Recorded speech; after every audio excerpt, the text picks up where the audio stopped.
podcast about the game of life and the hero's journey we all experience. Let's jump in with our host, Dylan Watkins, as he introduces today's guest. Who wants to know how virtual reality and psychedelics come together to help people become better? Well, on today's podcast, I have Agnieszka. She is a researcher at Swinburne University and is the co-founder of Enosis Therapeutics. Her research focuses on investigating therapeutic mechanisms in psychedelic treatments that can be strengthened through the experience designed and translate findings of her research into real-life applications by developing virtual reality scenarios. She recently conducted the world's first ever case study with the use of VR and psychedelics. Enosis native VR scenarios using innovative patent-pending mechanisms, AnchoringVR trademark, which preserves the profound but elusive psychological insights that emerge during psychedelic experiences. So without no delay, I'd like to welcome Agnieszka. Hey! Hello, how are you? I'm doing good. I'm excited to have you on here and learn about what you're up to. These are all very fascinating topics that is, I think a lot of people are really curious about. You know, what can we do with VR? That's not just games and entertainment and all that stuff. You know, how do we bring psychedelics into the mainstream and help and use it for not something that's so taboo? So I'm really excited to wrap with you. But first, I'd like to kick things off with just a little bit about your background. Like, what got you into this whole like eclectic, bleeding edge technology space? Yeah, it was quite a journey. My background originally was in design and architecture. And so this is how I started my career. And I've used VR for design before I used VR in science. I then went through a career change and did another degree in biomedical science. And that's where I completely fell in love with science and started to pursue a lot of those cutting edge technologies for medical research, medical imaging, 3D modeling, and virtual reality. And I've used it for almost a decade across different fields of medicine. I used VR, for example, to do crime scene investigation in forensic medicine, or Mars mission simulations for the space agency. So I use this across a variety of different functions, and I was always fascinated with how virtual reality world works, how immersive it is, and how it impacts the users beyond the functions that we're trying to accomplish. So obviously VR is mostly used either as a gaming engine or used for educational purposes, but it always felt like that's a sort of insufficient way of approaching that, and that there is more to it that we could be taking out of that. And that was mostly because of that change that I saw in people who have been using VR, who have just taken off the VR headset and were astonished by how immersive it is, how real it felt, and how they felt transformed to a different reality that seemed very beneficial to them on a number of different levels that weren't related to the medical research. So going from that, I pursued another degree in clinical psychology and always kept at the back of my mind virtual reality as a therapeutic tool of how it could impact the psychology and the emotional state of people who are using it. And also during my clinical psychology degree, I came across psychedelics. So my journey in psychedelics is unlike most people's. I didn't come at this from a personal sort of journey or perspective. I literally read the data and got fascinated with how promising those therapies are. And at the time, it didn't seem like there is any other alternative really that is reliable and lasting, unfortunately. So I started to pursue my research in psychedelics and teamed up with my research partner, Dr. Prashant Pushpanathan, who's a medical doctor, a psychiatrist in Australia. And we teamed up to write a paper on different altered states of consciousness modalities. So these are, obviously, they involve psychedelics, mindfulness, meditation, trance, hypnosis, any sort of alterations to how we experience consciousness in our day-to-day.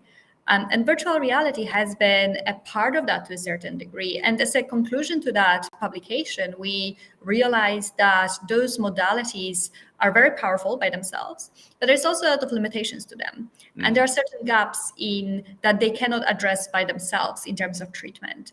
And it seemed very obvious to us that combining two different state-altering modalities at the same time might lead to a synergistic cumulative effect in terms of the therapeutic outcome.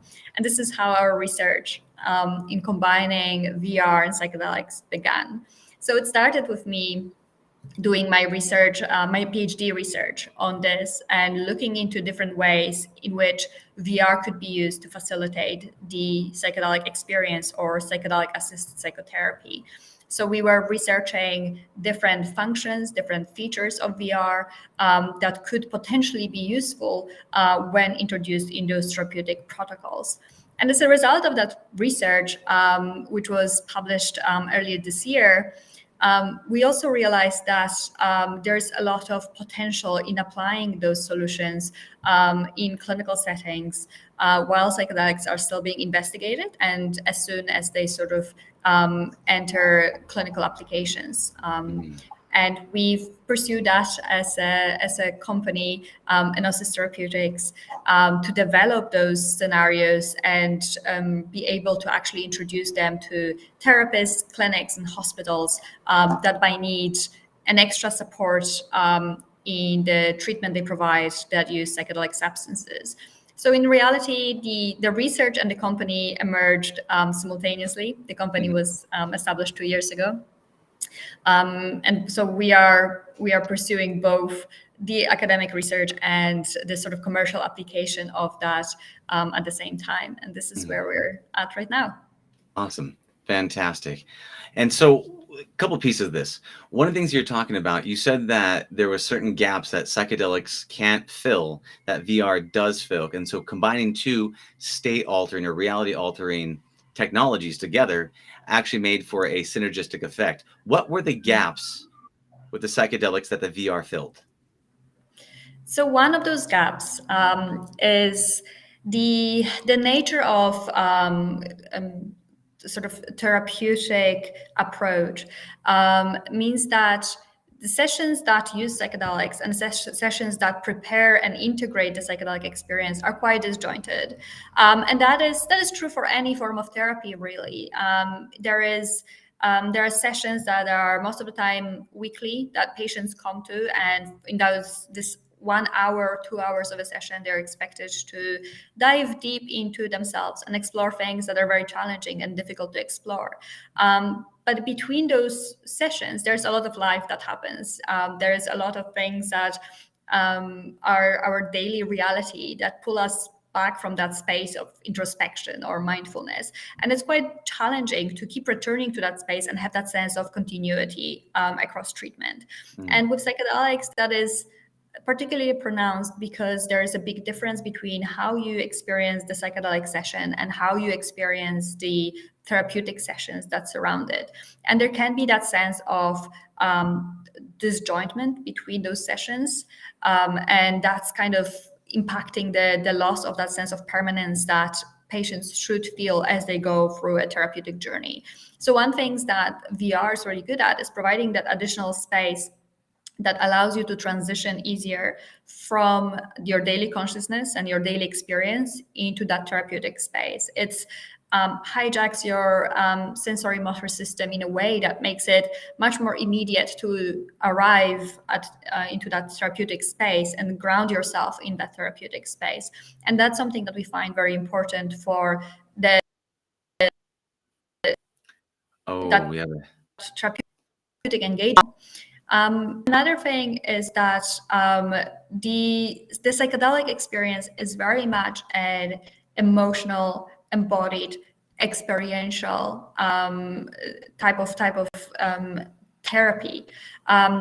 While the preparation and the integration sessions are based on talk therapy predominantly. This is the system that we have for any other form of psychotherapy, and the psychedelic treatment has been kind of shoehorned onto that. And so we've got this very emotional and embodied experience where most of the healing happens And then we fit that into a framework that is based on very cognitive, analytical way of processing, which talk therapy predominantly is. And there is this sense of disjointment again. And we see that there is a bit of loss of that very important, profound material that comes up during the psychedelic experience through that process of facing another human being and having to tell them about this. It's very difficult to talk about a psychedelic experience. In fact, one of the defining features of an altered state of consciousness experience is that it's ineffable. So being able to talk about this is very limited. We don't really even have the words to express that very clearly.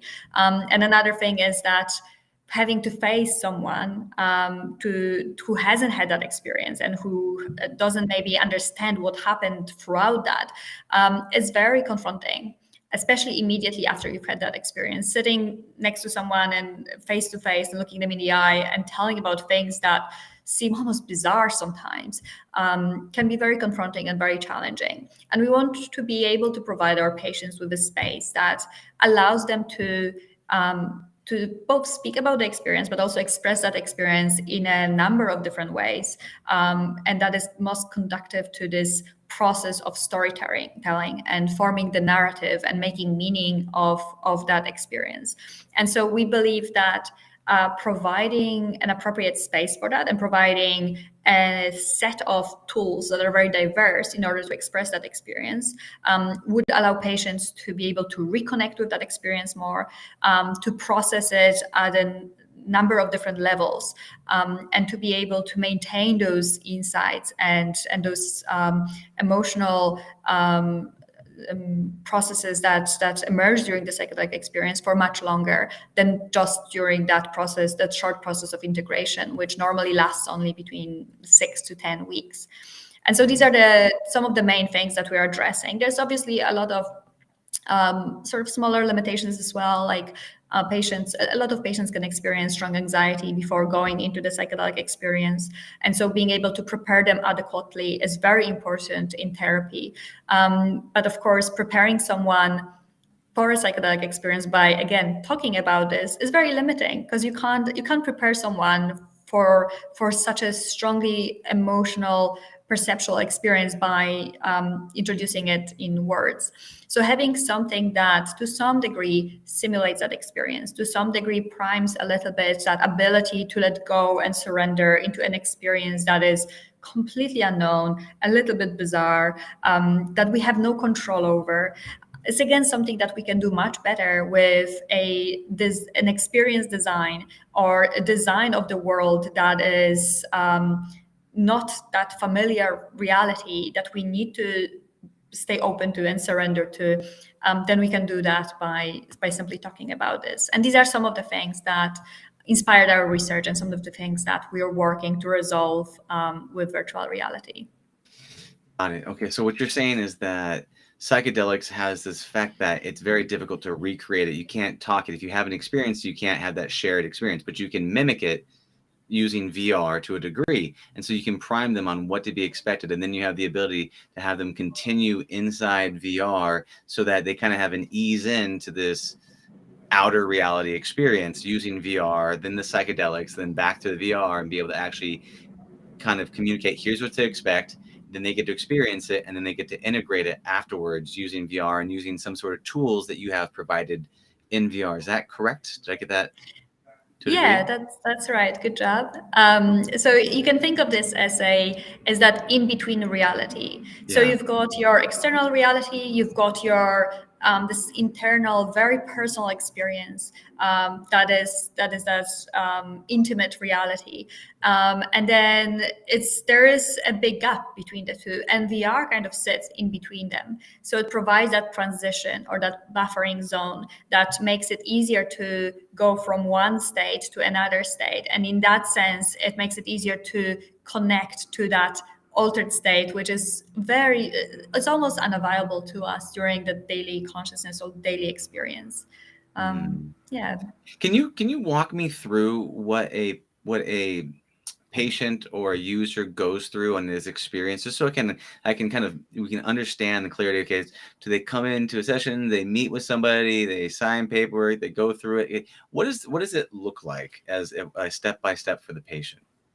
Yeah, so in the regular psychedelic psychotherapy framework, you've got three main phases. The preparation phase, which is talk therapy with the therapist about what the psychedelic experience will be like, about what to expect from the psychedelic experience, obviously about establishing that trust and that connection and that rapport with your therapist to have that sense of security and safety going into that experience. And also a big part of that preparation phase is setting an intention for your journey. So ideally in a psychedelic experience, it's not just you're not just sort of free floating through it. If you have something that guides you, perhaps an issue that you would like to resolve, or perhaps an emotion that you would like to be more open to, then it's the time spent after or during dosing can be more beneficial, or that's one of the approaches. That if you do have an intention, then it does seem that there is a little bit more of resolution of things after you emerge from that experience. So setting an intention for your experience is a big part of that preparation phase. And so what happens after is you've got your dosing session, which depending on the substance, with psilocybin, it will last between 6 to 8 hours.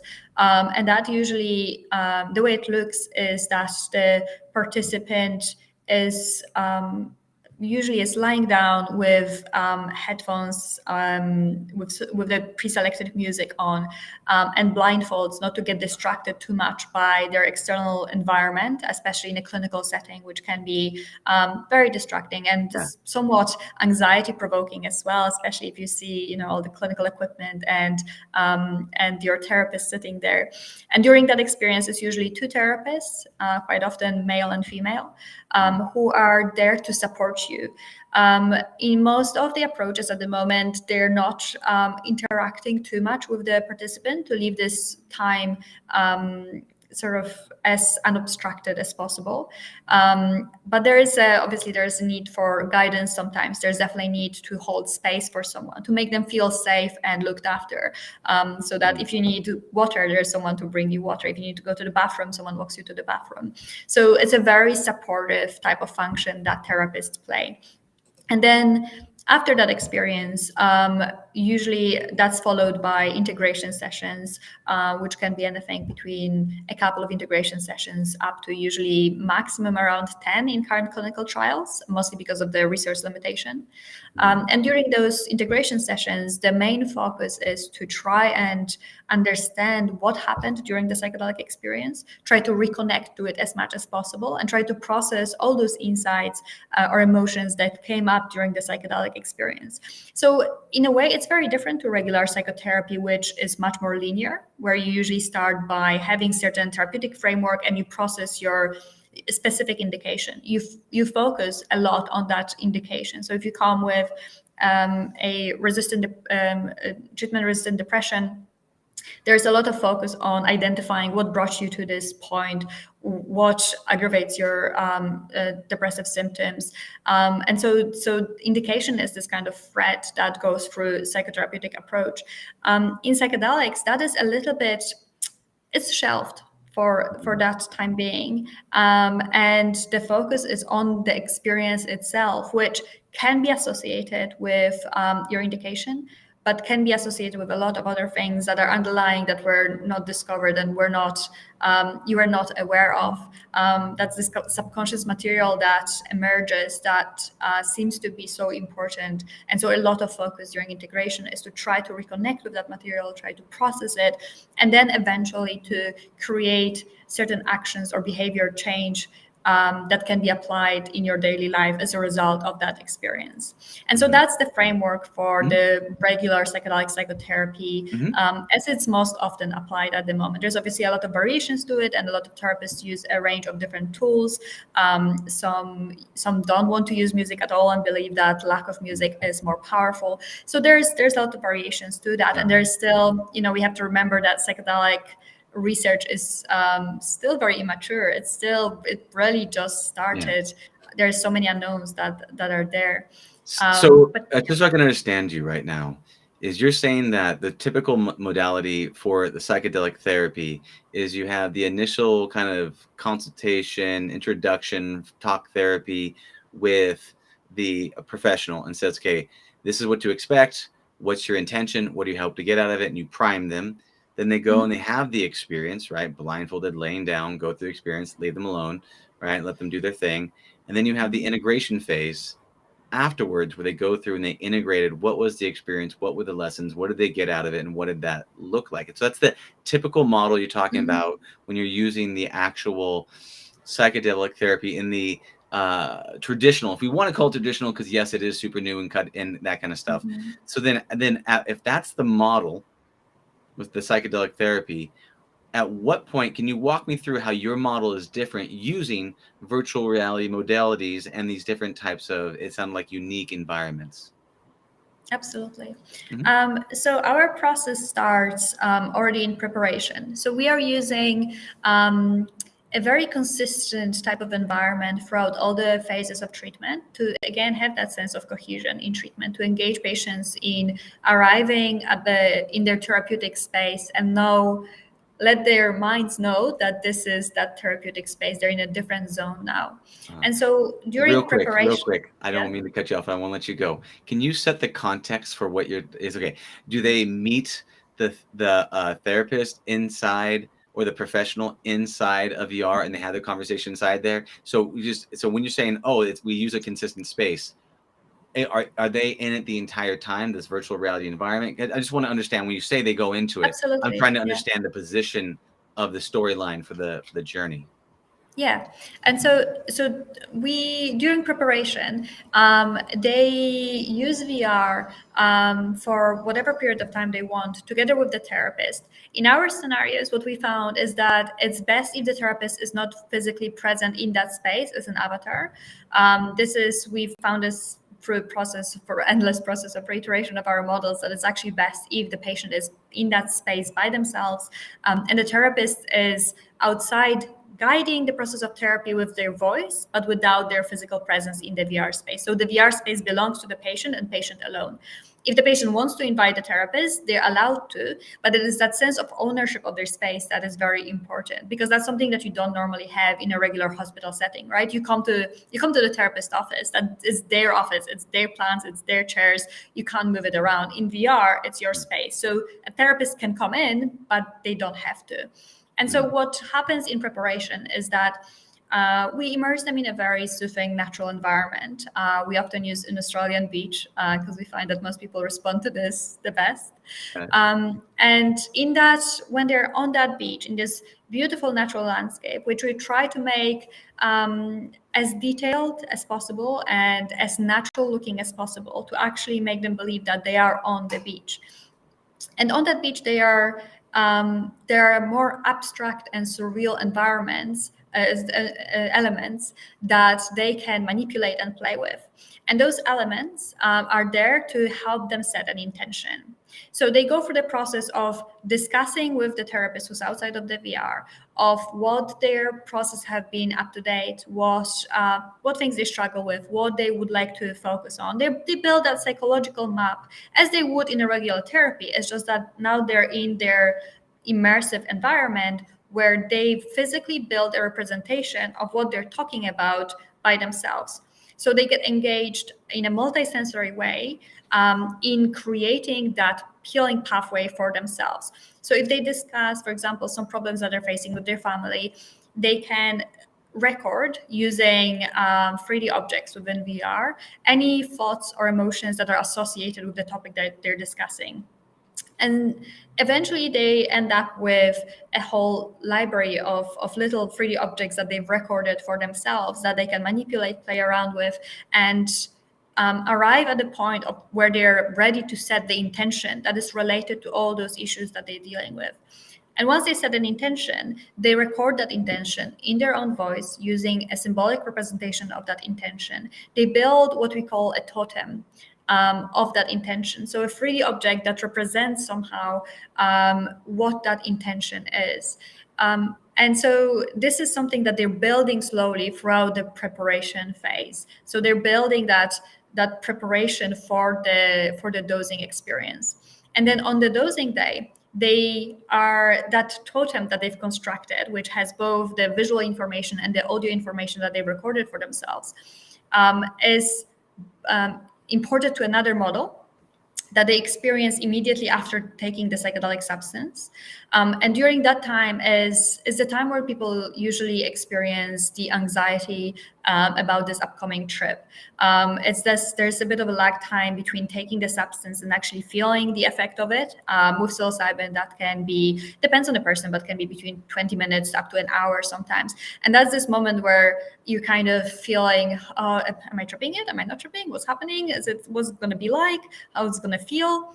And so we apply our VR during that time to kind of distract the patients from all that unwanted thoughts and emotions and anxiety and focus them back inwards onto their intention. So they're back on the beach, they've got their intention totem in front of them, and they can listen back to it, they can play with that. They've got this reminder to guide them on their upcoming journey. And so that's how we use this before the actual psychedelic experience. The most probably critical part comes actually at the end of the psychedelic experience. So once all those insights emerged, and once all those profound thoughts and emotions came to be with the use of the psychedelic substance, we want to make sure that we preserve as much of this as possible. And so we immerse patients in that same VR environment at the very end of their psychedelic experience. So while they're still in that, it's called that this tail end of the experience, when you slowly start to return back to a normal reality. So that's when you're still tripping a little bit, but we're already capable of some sort of exchange, of sort of understanding what's happening around you. So it's that, again, transition between the altered state of consciousness and the normal consciousness. And so we use the VR to catch the process of what's sometimes referred to as the first narrative formation. So when those insights are still very profound and raw in your mind, you are much better at kind of expressing them in their very chaotic, raw manner that is often lost even a day or 2 days after the experience. So we're trying to preserve that by providing them with that space where they can express themselves in a multisensory manner. So again, they have a series of objects that can be used as visual representations of the experience that they use then as little anchors of those insights, and they record those insights in their own voice. And that's critical because hearing those insights later in your own voice is very evocative, much more so than what is currently used when the therapist is taking notes for you, for example, when you express those insights and then just reads out what you said, more or less. Having that emotional information, that sound of your voice and exactly how you said it, as chaotically and in as bizarre way as possible, is much more evocative than those transcripts. And so patients record that. They can create drawings, they can build things within VR that represent those insights. And the next day, during their integration process, they revisit that same space. They come back to that same beach with all those little insights that they created for themselves, which are arranged to a little constellation. So we call it a memory library. So they've got the memory library of their psychedelic insights that they revisit, listen to. There's further insights that are being created as a result of that, as a result of being reminded. And so they continue throughout the entire integration process. They continue to build and expand that memory library or memory palace of their psychedelic experience. And we do that in a very symbolic way as well. So as they process that, they can group those insights, they can create themes of those insights. They can plan some of them if there's something that they want to really nourish. So they plan their insight, and with every action they take on a weekly basis with their therapist, they nourish that plant, they water that plant with those actions, and the plant grows. If there's insights that no longer save them, they can throw them in the fire and symbolically get rid of that insight or that burden that they've been carrying. So there's a lot of symbolic actions that can be performed in VR that become much more tangible than just by talking about, saying that, oh, this no longer serves me, I want to get rid of it, but rather being there, holding on to this, hearing it in your own voice, seeing a visual representation of that and throwing it in a fire. So there's something much more cleansing about that process. So that's that's the basic kind of functions that can be used in VR in order to strengthen that process of going through the experience, of reconnecting with the experience, and processing all the learnings that happen or emerge during the psychedelic session. Fantastic. Very helpful when you walk through the steps to kind of explain the journey so people can kind of understand. And that does sound, in terms of taking what typically works inside real life and enhancing it using VR to cultivate, this change that people want to have in their lives, which is a lot of reasons.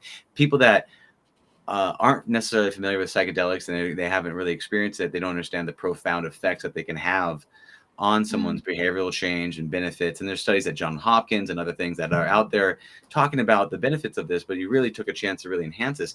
In terms of the nitty-gritty pieces of science, right? And so we know that virtual reality, like therapy, is beneficial. We know that psychedelics is beneficial.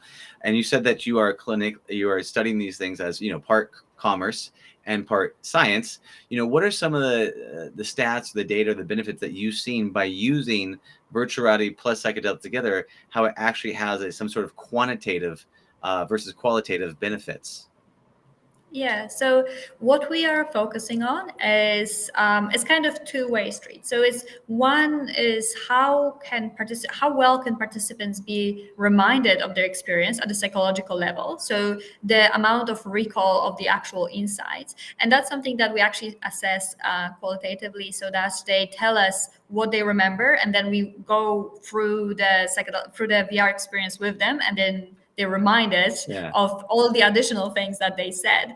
And that's something that we can compare in terms of, usually what participants remember is the key insights that they had, the most important information. But a lot of that, the fluff that contains a lot of that emotional load is already lost. And a lot of those little snippets of expressions and how they associate certain expressions with that experience, that's all lost until they're immersed in the VR environment. So that's something that we can compare in terms of the notes that we've taken of what they do remember, and then going through that experience being like, oh, I actually said that. Oh, yeah, I know that noise does remind me of that experience. So this is what we see, which is really, it's really interesting. And then we look at it on the other hand at an emotional level, and what is how evocative the experience in VR is compared to control VR. So we use control VRs to compare our VR that was used together with the psychedelic experience in a way that we sort of designed it to anchor that experience. And then we used a very, very evocative, very immersive, mystical type of environment, but which did not have that anchoring mechanism. And what we saw is that patients had a reasonable sort of emotional response to that control VR, but it was much, much lower in terms of the intensity of the emotions, and much different in terms of the profile of specific emotions as compared to what they experienced during their psychedelic session. But when we use our anchoring VR, that match between the emotional experience following anchoring and following psychedelic session were very, very closely matched. And I mean, I'm talking about like 99% type of match, where the same type of emotions with the same type of intensity are evoked after hearing those insights, which is something that we're very pleased with. And the main emotions that we're looking at are state of mindfulness, for example.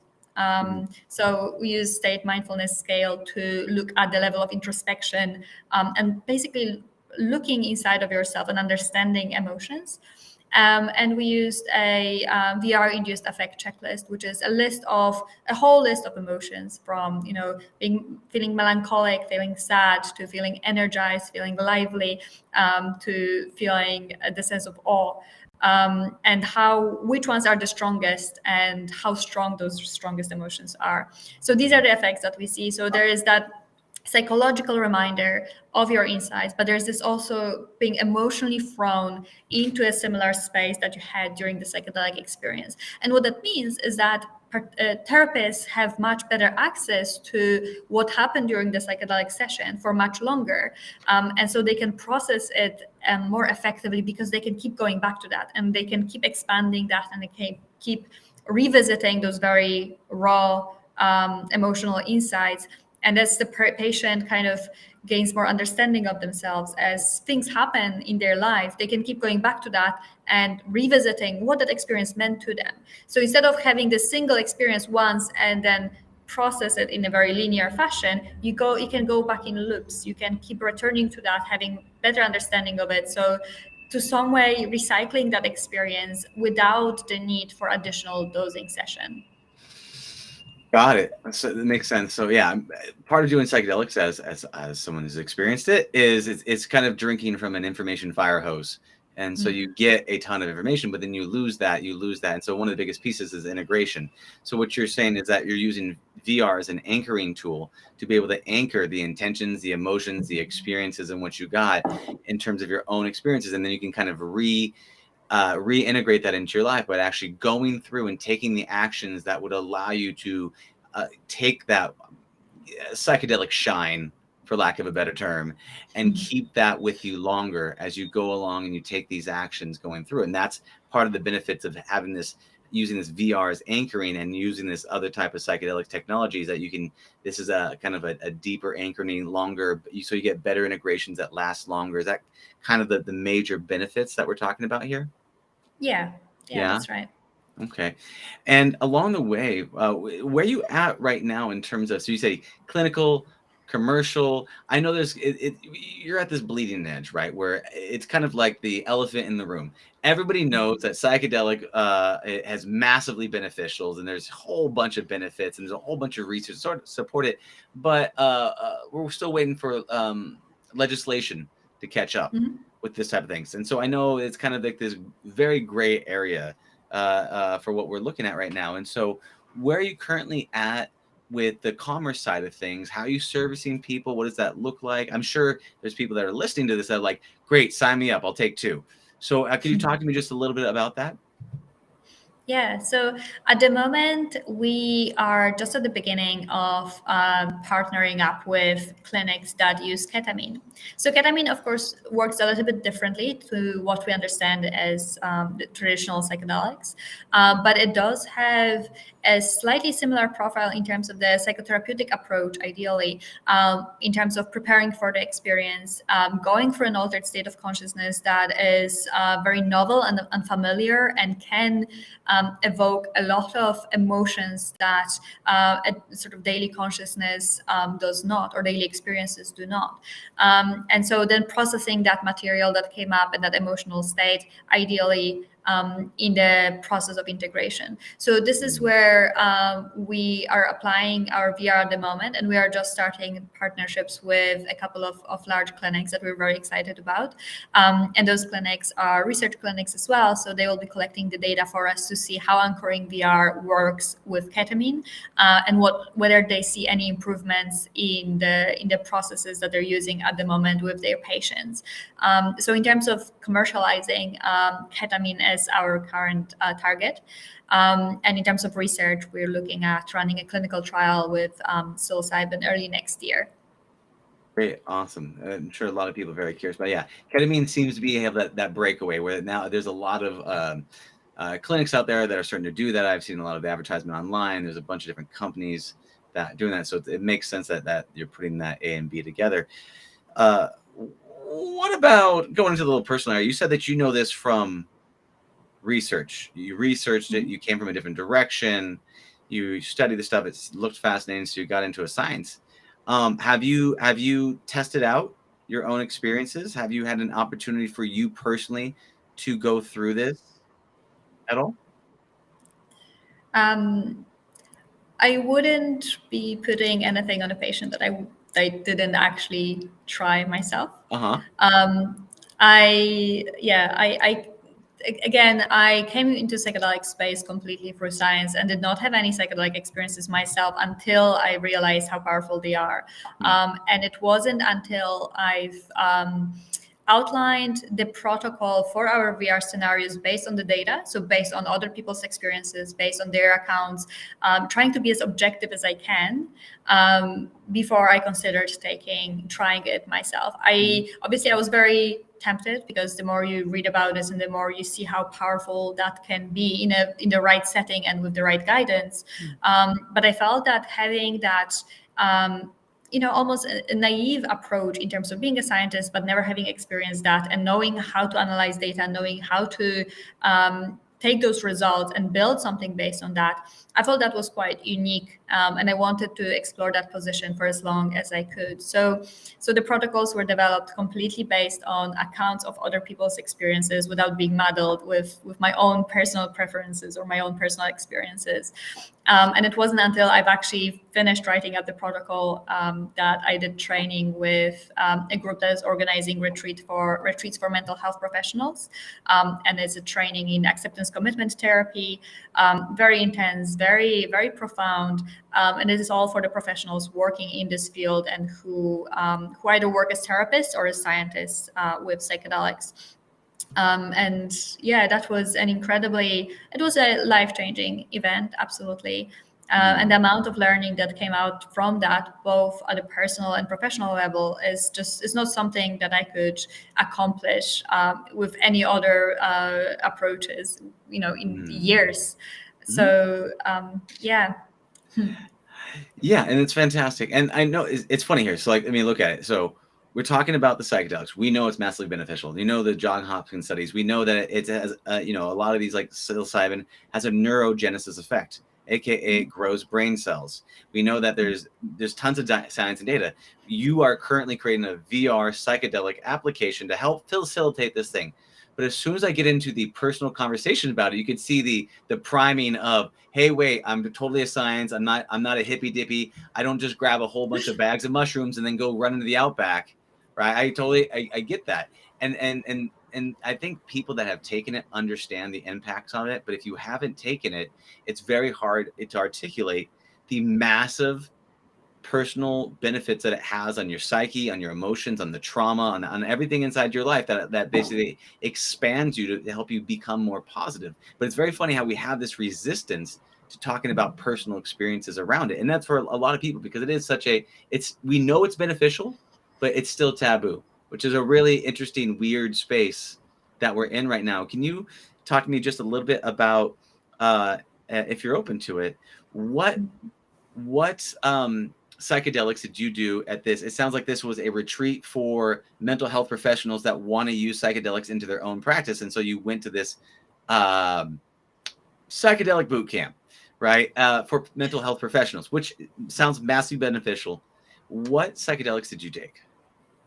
So the retreat was in the Netherlands, and in most of the retreats they use truffles.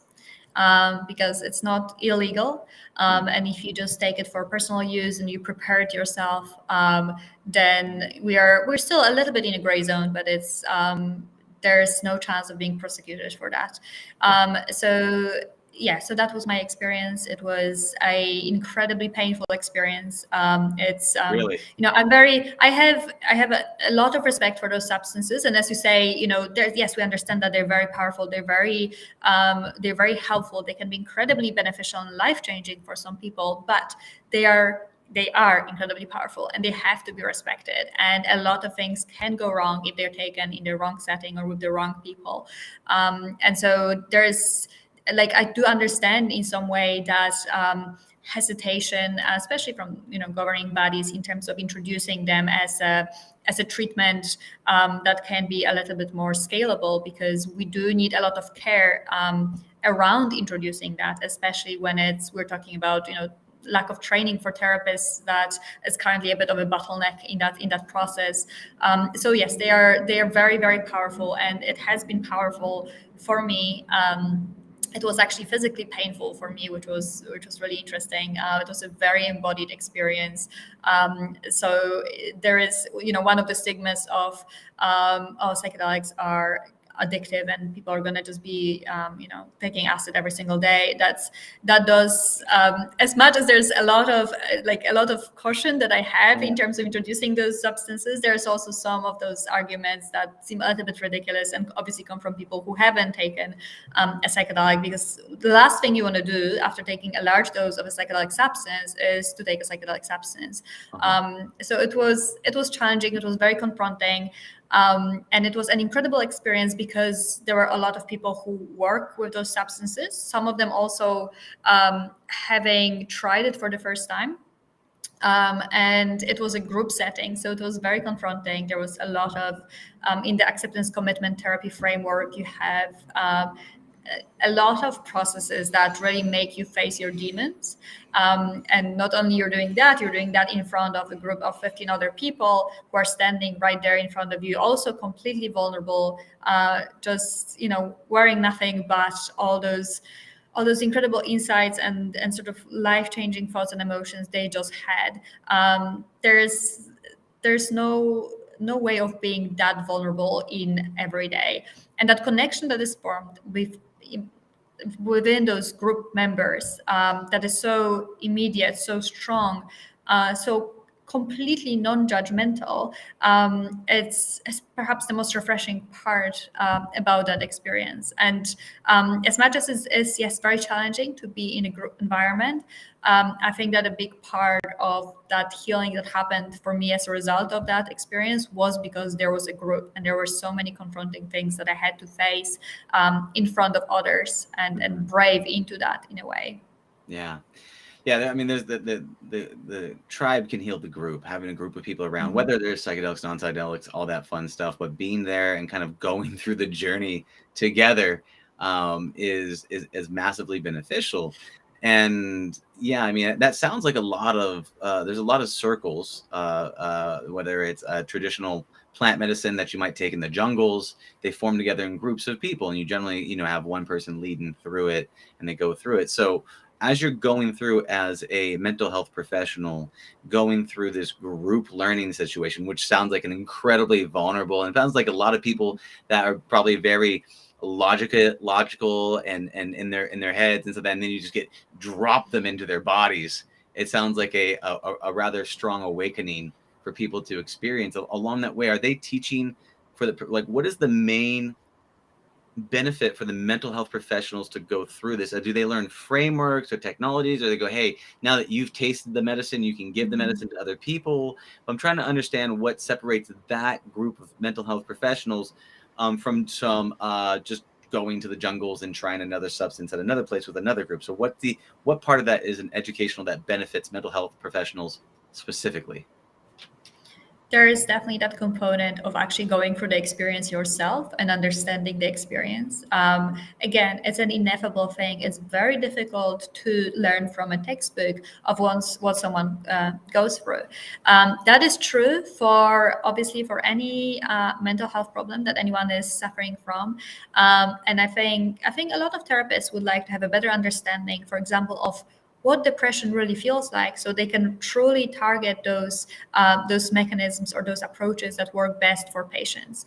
Of course, we don't have a way of testing that, but in terms of this specific treatment, which is so experiential, we do have a way of treating that, of inducing that and experiencing that. So having gone through that experience that is challenging and confronting and very, very healing, I think it gives mental health professionals a much better understanding of what the participant is going through at the time, what they might need the most, what sort of support might be most appropriate at certain times, and respond also better to also the challenges that come up. Because there's a lot of challenges that come up that can be very hard, but they will be very, very beneficial as well. And that's something that should not be abstracted most of the time if there is a benefit to that. And recognizing the difference between what is a challenge that should be tackled and should be supported, the patient should be supported in, and what is that detrimental moment of like, this is too much, this is too hard, there's something that is going on there that is disadvantageous.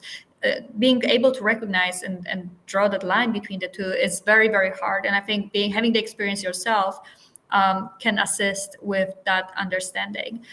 So that's, having the experience by far is the biggest learning curve. But for me, it was also that acceptance commitment therapy framework that was quite I'm sorry, can you say it one more interesting. time? You said acceptance commitment framework. What was that? Can you say that again? Acceptance Oh, commitment therapy. Okay, got Yeah, it. ACT. Yeah, Okay. it is quite often used with psychedelic treatment. It is one of the frameworks that is gaining more popularity. And so learning how that can be applied, especially in a group setting, was also very helpful, because we did go through a lot of exercises together. And again, having that exposure to what it actually feels like to speak about your most shameful moments in front of 15 people after having taken psychedelic substance. This is not something that you can ever learn from a textbook. So having to actually do that and forcing yourself to do that is walking the talk, right? You can't expect your patients to be able to brave into this if you don't have the guts to brave into that space yourself, because we all have demons. You don't need to be diagnosed with depression in order to have demons, right? We all have things that we need to face and we should be facing. And we should be allowed to face them and not wait for a psychiatrist diagnosis in order to be allowed to face them, and in order to be allowed to take something that might help us heal emotionally on a lot of levels. How have you handled, or have you had an issue with anybody going through your experience, the AnchoringVR plus psychedelics, insert whatever psychedelic you want?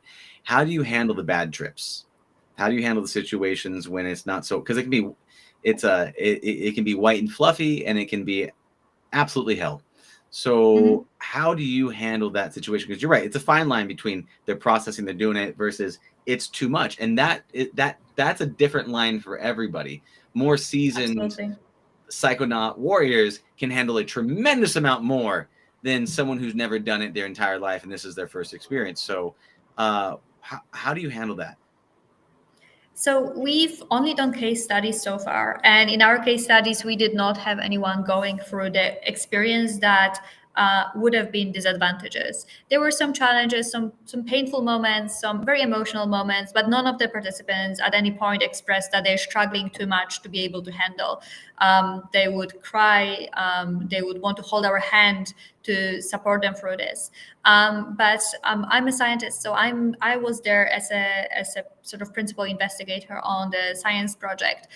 It is my research and business partner who's the medical doctor, and he is the one responsible for managing everything from medical assessment to taking people through this experience as a therapist. So he's an experienced therapist. But yes, we haven't actually had that.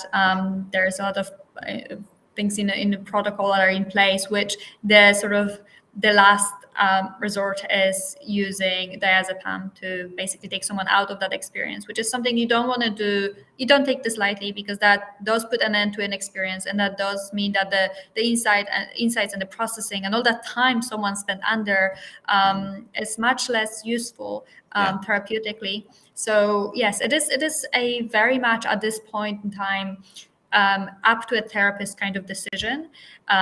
There's some indications, but at the moment there isn't, as far as I know, there isn't very clear pathway in any of the psychedelic protocols of at which point to give diazepam. So it is the therapist who makes that decision. So diazepam you have as this emergency valve, and you can bring people through. And again,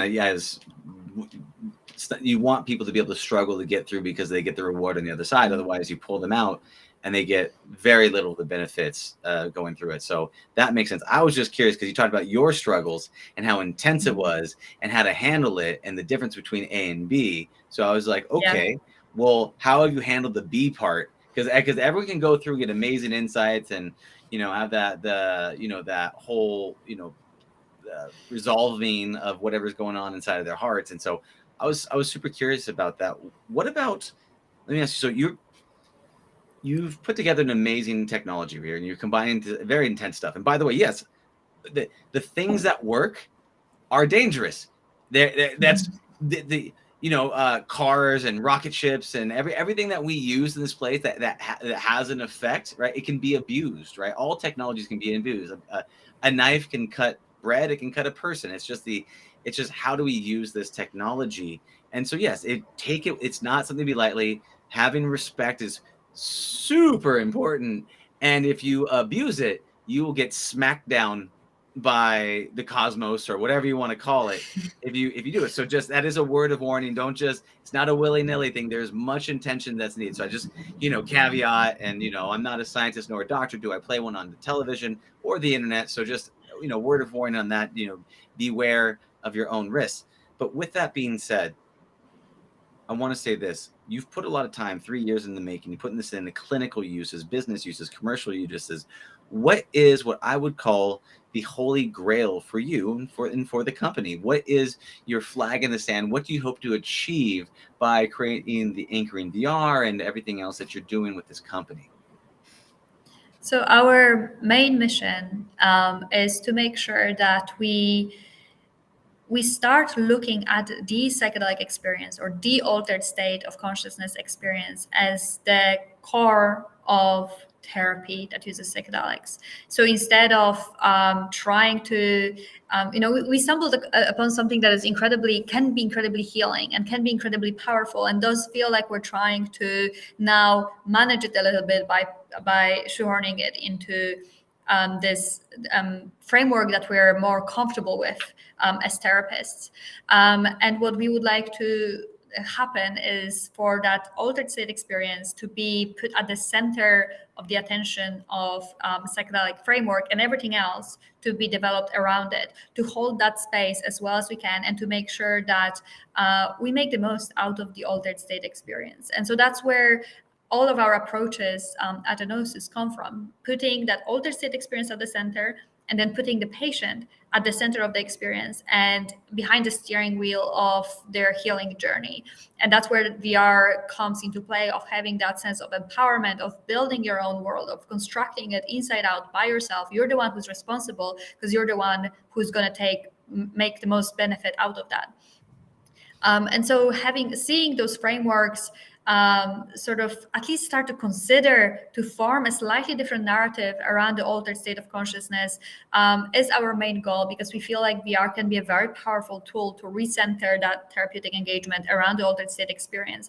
And this is important to us because what we believe might happen is that if we start to prioritize the experience rather than the indication or the clinical outcome, then we might start to really shift in the way how we understand the process of healing, how we understand mental health in general. So rather than seeing it as a linear approach of trying to narrow it down to a certain issue, go for an experience, and then resolving a certain issue, we need to understand that there's much more that is happening, that this approach has to be more holistic, and that we really need to start prioritizing how patients are feeling, how patients are embodying certain things, and then treating the indication is almost a byproduct of that, rather than that holy grail. The experience itself should be the holy grail in a way.